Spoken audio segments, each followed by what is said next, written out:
Gusto ko ipakita na handa ang BGNP, na handa ang facilities, na hindi kami aatras sa obligasyon namin para gampanan ang katungkulan namin bilang sa in charge na lahat ng mga kulungan dito sa buong Pilipinas. Wala na pong, ang inahanda po namin ay regular jail cell.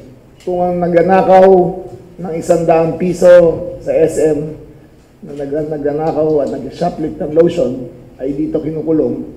Yung nanakaw ng bilyon-bilyon ay sa aking palagay ay dapat dito na rin sila ilagay.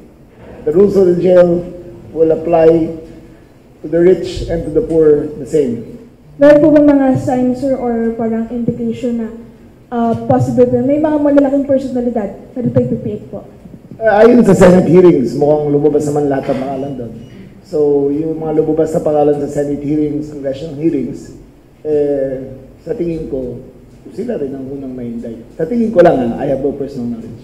However, I have no personal knowledge of what the Ombudsman is doing. Hindi namin pwede pag-usapan yan.